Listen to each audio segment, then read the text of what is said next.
Today we are going to talk about Nyck De Vries at a time when his name could be disappearing from the Formula 1 world. He was dropped from the AlphaTauri driver lineup at the end of the British GP as he failed to score any points. Nyck De Vries experienced one of the worst things that can happen to an F1 driver in his rookie season. Even though he was labelled as a failed driver after a short stint with a midfield team like AlphaTauri, the majority accept that as a somewhat unfair decision, as he is with many achievements in other racing categories. What will really happen to him? Does he have a chance to come back in F1? We are going to answer these questions through this video. But before we proceed, hit the subscribe button and smash the bell icon for more exciting updates.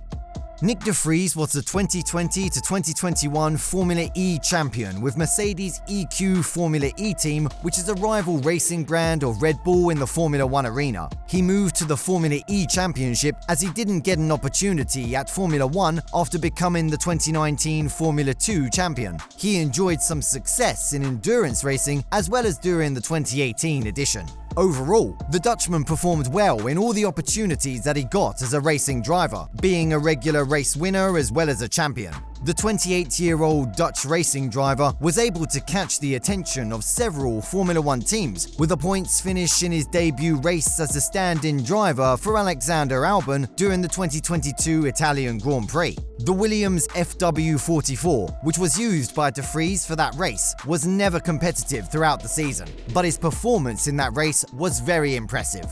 After losing his race seat to Ricciardo, he took little time to respond, but his response was calm, and he didn't forget to give thanks for the opportunity given by Red Bull and AlphaTauri management. De Vries said, "Of course, it hurts that the F1 chance I dreamed of for so long ended prematurely, but life is not a destination, it's a journey. Sometimes you have to take the hard road to get to where you want to. I would like to thank Red Bull and Scuderia AlphaTauri for the opportunity to live my dream. I am grateful for our privileged lives, proud of our journey and my family. This is just another experience. We move on and look to the next chapter," he added further. When we compare the performances of Yuki Tsunoda with Nyck De Vries in their rookie seasons, we can't see much difference in terms of their achievements using an underperforming challenger like AlphaTauri's. On that occasion, both AlphaTauri and Dr. Helmut Marko allowed Tsunoda to drive the full season for the team, and with the success that he showed at the latter part of the season, he was given the opportunity at AlphaTauri to drive for the 2023 season as well.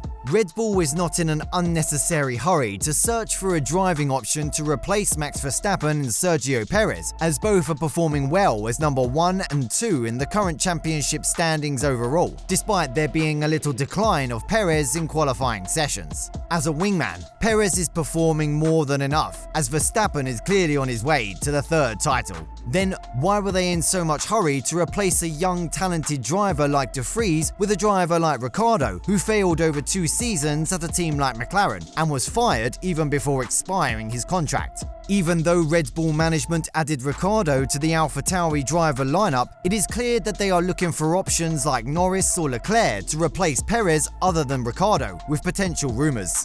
Before getting a promotion to F1 with a full-time role at AlphaTauri, he served as a reserve driver of the Mercedes F1 team as well. However, he was in the final season of his Formula E contract as Mercedes left the sport, handing over the duties to the new owners of the team, McLaren. Now he can't return to Mercedes as the German team added Mick Schumacher as their reserve driver after losing his job at Haas F1. Even if the Dutchman got a chance at any F1 team as a reserve, it is not something good for his future as a racing driver. He has enough energy to compete as a 28-year-old youngster and can find success somewhere outside of F1. Formula E pundits predict that he will most probably make a return to Formula E in the upcoming year with either Nissan or Maserati MSG team. Actually, Maserati is the team that the Dutchman was in line to race for during the 2023 Formula E season. But when he got the call from AlphaTauri to drive for their F1 team, De Vries grabbed that opportunity with both hands, as it is the ultimate goal for his racing career. But as a former champion of the all-electric Motorsport series, he is still in big demand despite his F1 failure. If he had decided to stay with the Formula E Championship this season, he had the chance of competing in the World Endurance Championship with the Toyota WEC team as well. Even after a gap of 1 season, he can repeat the same plan if he can get approval from his future Formula E team.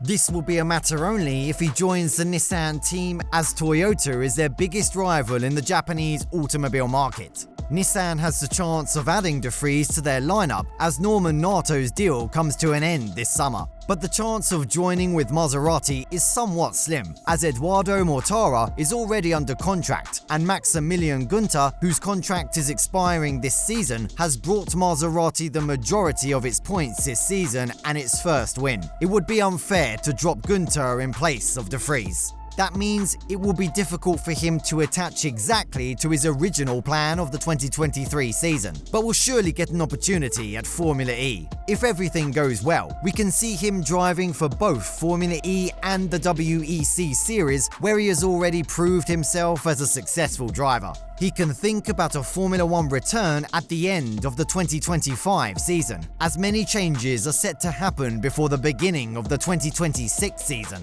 New teams, owners, and engine suppliers will arrive in the Formula 1 arena, and some of the current drivers will also retire, creating several new vacancies. What do you think about De Vries' future? Will he be able to drive in both Formula E and the WEC in the 2024 season? Share your thoughts in the comment section below. Thank you so much for watching the video. If you enjoyed the video, subscribe to the channel to get more exciting Formula 1 news. See you in the next video, guys. Goodbye.